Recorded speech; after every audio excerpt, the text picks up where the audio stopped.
It's week 4 of the Detroit Lions NFL season, and you know what that means. It's time for our annual Heart to Heart.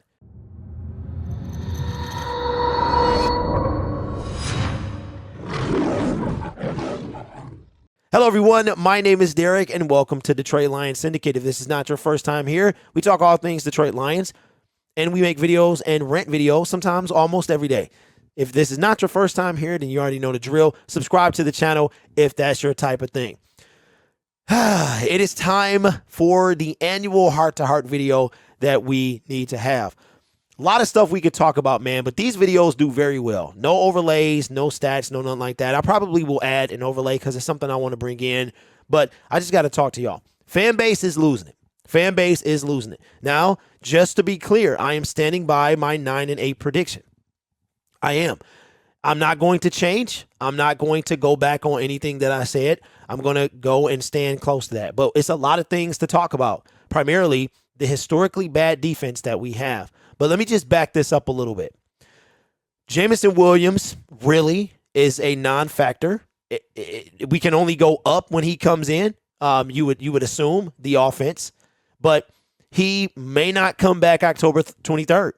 Dan Campbell said today that the closest one back was not him. I forgot who he said, but he had a press conference today, and it is not Jameson Williams as we've all anticipated. But doesn't really matter because our defense is historically bad. When I think it was NFL, had the Lions giving up 467 points to go be on pace to give up the most points in the league. Now, everybody's ready to fire Aaron Glenn. Everybody was ready to hire him as a head coach, was worried about losing him during the Hard Knocks episode arc, right? Aaron Glenn, this defense is the same as it was last year. And why I'm not solely attacking him, do I think he shares the blame? Of course, he's the defensive coordinator. But everyone shares the blame. The players, the coach, the GM, everyone shares the blame. It's like we want to pick someone to harness most of the blame. I saw something today from SI that they plucked a quote out of Dan Campbell's press conference saying, if Jared Goff doesn't throw a pick six, we win the game. This narrative, you can point direction and single out any one thing you want to. But the truth of the matter is, we may not have the talent. Now, I'm just some dude in his basement making YouTube videos. I don't coach a team. Dan Campbell said today that he believes the Detroit Lions have the talent to win. The team is saying that as well. So that would mean that they need to be put in the right positions. And today, Aaron Glenn, Dan Campbell had a conversation. He had just got out of that meeting when he walked up to the podium, and he said that they are going to move some people around. And they might have to change some personnel. Isn't that what we were saying yesterday? He also said that if Aiden Hutchinson feels better standing up, if he thinks it'll make him better, then let's have him stand up, right? He said he don't really think it matters. And as far as Aiden Hutchinson, I'm not ready to give up. It is week 4. I'm not ready to give up on Aiden Hutchinson, Dan Campbell, Aaron Glenn, or the Detroit Lions in general. That's what we're used to doing. I refuse to talk draft. As a matter of fact, the word draft, I'm going to make sure it doesn't show up in my streams because I don't want to talk about draft. I do not. The players didn't give up last year. I'm not going to give up this year. That's what we're used to doing. We are one stop away from winning games. That's all it. Remember I used to say a long time ago, one play, Jared Goff, that's the difference in this game. I mean, at this point, we're just being unfair. Jared Goff threw the ball 40-something times. He's got 11 touchdowns to 3 interceptions. We lost both games in which he threw a pick six by the exact same number of points. 3. 38-35, 48-35. But let's talk about the historically bad defense that the Detroit Lions is on par to having. Okay, so this information comes from the Detroit Free Press. I think it's hidden behind a paywall. It's couple of paragraphs. It's worth reading all of it, okay? The numbers about how historically bad this defense was and is on pace to being. So again, this information comes from the Detroit Free Press. All right, buckle down because it's going to be a rough one. The Detroit Lions fielded one of the most inept defenses in NFL history in 2020 when they set franchise records for points and yards allowed. They allowed 30 or more points in 6 straight games to close that season. They gave up 40 or more points in an unconscionable 5 times that year. 4 games into the season, the Lions defense looks even worse. They forced 3 punts in their last 10 quarters of play, have 2 takeaways on the year, and got rolled for 555 yards of offense in Sunday's 48-45 loss to a Seattle Seahawks team that has scored 47 points total in its first 3 games. The Lions are on pace to allow 599 points this season, which would shatter the NFL record for points allowed, 533 by the 1981 Baltimore Colts. Along with ranking last in the league in scoring defense, they rank last in total defense, 444.8 yards, third down defense, 52.8% conversion, red zone defense, 86.7% of opponents' trips resulting in touchdowns, and rushing yards allowed per play, 5.6 yards per carry. With 140 points scored this season, most in the NFL, and 141 allowed, the Lions have the most combined points through 4 games in NFL history.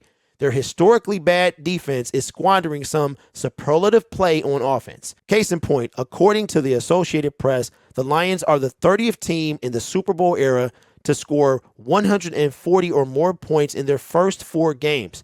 The 29 previous teams to do it when a combined 109-7 for a 94% win total. The Lions are 1-3. And the only team to score that many points with a losing record after 4 games. And that was a tough read. It really, really was. Again, the Lions are setting records in a negative way. And with all that being the case, I think the Lions are 1 stop away. It's tough, man. It's tough being a Lions fan. Must be tough for the players as well. I can tell you one thing that's happening. The hype is dying down. We go through this every year. The hype is dying down. I'm not going anywhere this year. I refuse to go back to SOL. I spent enough time in the SOL cave. I'm tired of it. I want to get out of it. I see the changes being made from the top. And for me, that's where SOL has always stood, at the top. However, some things need to change. Just so you know, like I did a video a couple weeks ago about the Detroit Lions having the worst defense in the league, giving up the worst points or the most amount of points. Last year was second to last or third. This year, they're on par to a record setting. Now, we might have to discuss that. They will blast by 100 points what they had last year. Matt Patricia, we're starting to get into the point where we're comparing Dan Campbell to Matt Patricia as far as wins. And that's a little tough for me, okay? Let me just explain why I'm not going to go down that road yet. First of all, please, I'm trying to forget about the Matt Patricia era, right? But here's the primary reason. Matt Patricia inherited a playoff team. Matt Patricia inherited a team, meaning a team that was being built to compete. And the dude that got fired was 9-7, had a decent roster, right? He then brings in 18 Patriots, Jamie Collins, Trey Flowers, which we're still paying both of those guys, Justin Coleman. A lot of his players that we brought in were on defense. We brought in a couple offensive players. Dan Campbell didn't have the same roster that was had by Matt Patricia. All right. So does he need to make changes? Yes. Am I saying he's faultless? No. Am I saying Aaron Glenn is not his fault? I think it goes on everybody. Coming out of this, I think we'll be able to say, okay, more blame falls on this individual. I'm throwing Brad Holmes in there too. Y'all can put him on this pedestal like he's the greatest GM of all time, but he's made some misfires. He's had some misfires. Not making a single move in free agency was a misfire. Tyrann Mathieu, did we even try to court him? Whatever the situation, I don't know. But it's all showing now. Okay. I feel a little bit justified for my outbursts when we traded up to get Jameson. I'm just going to keep it 100. And that's why I make these videos, because I'm going to live and die by what I say. You have the internet proof. You can actually go back and you don't need the receipts. They're on the internet, right? So I'm going to stick by it. Lions got to turn this thing around. That's it. But I want to forget about this one sooner than I want to forget about Minnesota.